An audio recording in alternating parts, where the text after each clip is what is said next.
Welcome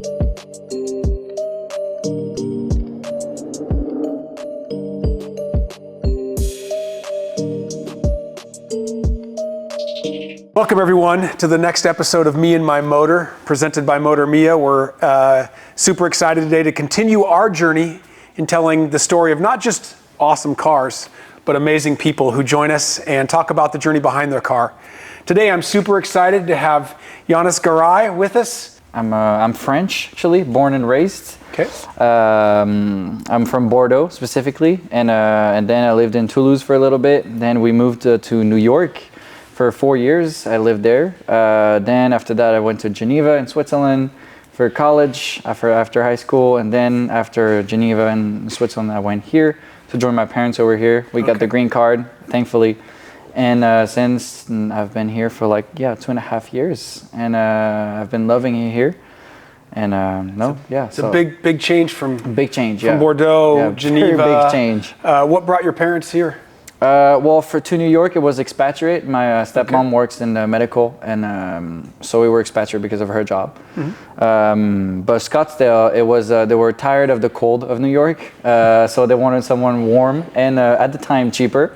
Right now, I would love to have my own videography agency, videographer and editor. Well, my dad, I'm really thankful because my dad is my biggest inspiration car-wise. Great. And he's been into cars his entire life. Funny enough, he was more into kind of trucks before because my grandpa is really into 4x4s and everything. Funny enough, there's a lot of stories with this, but so back when G-Wagons were actually trucks and not Scottsdale and Beverly Hills trucks and bougie place and for blondes, no offense. They were actually real 4x4s to actually go off-roading, and my grandpa had a lot of G-Wagons, couples. And my dad learned how to drive on the older G-Wagons, and cool. Back when they were really not nice and fancy interiors. Right.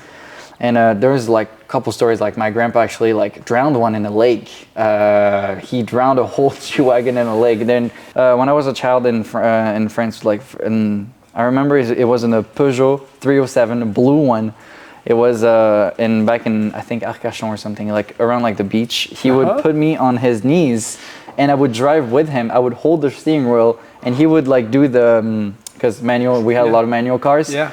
Manual. He would do the manual and the pedals, and I would be on his knees, and I would drive. So it felt like I was driving a real car. Wow. You and your dad worked on cars as well. He's a mechanic. He's a mechanic. Yeah. He's a mechanic. So you told me. So he's way better than me. I only knew how to do basic stuff like oil change, changing tires, couple filters. Yeah. Basic stuff that he learned me. So the big stuff he does it, but whenever we work on cars, I try to help him, if there's something heavy or if I can do anything to help. Right. But he's much better, so he helps me a lot. Great. With every time we do something on the car. And I learned everything from him too, mechanic-wise. Everything that I know is from him. Great. So talk to me a little bit about what's behind us, your ride here, and how long have you had it, and what is it? Okay. First of all, tell me what it is, because it's a unique car you. It's a unique car, so tell me a little bit about it. So I've had the car since July 2023, and it is an Abarth 124 Spider, Fiat Abarth 124 Spider. So for those who wouldn't know, it is a sister of the Miata, the last generation. They did the ND. So it is a Fiat, the base is a Fiat, but it is the sport version, which explains the Scorpion logo, which is the Abarth. It's how a car makes you feel. Exactly. So my question to you is, how does this car make you feel? It's a forever car. I will never sell this car, ever. Or if I have to sell it, I'll buy another one, no matter how much money I make. Even if I become a billionaire, I will still own a 124 Spider. And that's how much the car makes me feel. My question is a question I know that you told me you get asked all the time, is why not just buy a Miata? Why not buy a 124 Spider? You told me you like it for different reasons, right? You could have because Miatas are great also. Well, the thing is, I'm not gonna lie. The backstory quickly when this car came out in 2017.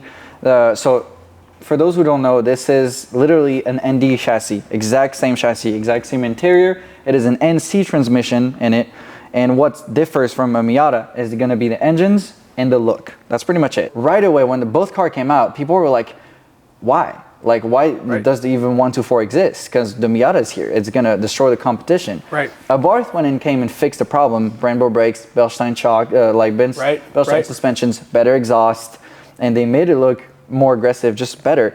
But it still didn't catch enough attention for people to switch because they were a little scared of the reliability. There's nothing wrong with this engine, by the way. Because Fiat and it's Italian, people are a little more scared compared to the super known reliability of the Mazda. And it was also a little more expensive. It was like the Abarth was pretty pricey when it was brand new. It's about like $35,000. And you bought it new or used? No, used. And used? I'll come to that after. Okay, That's great. the reason I got it is actually the price.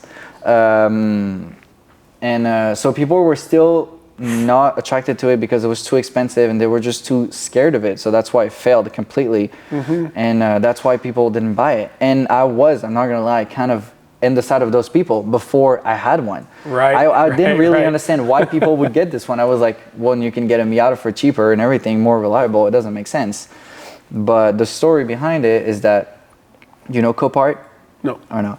So Copart is a big auction site across the entire United States that sells pretty much wrecked car. So it goes from a Corolla to an Aventador to a Bugatti Chiron. Pumps out like the same day we go and see it. Because it's clean title, 34,000 miles. Great. It looked kind of rougher because it was like in the dirt and everything, so it didn't look as good. But it was 34,000 miles, clean title, but it was listed as mechanical issue.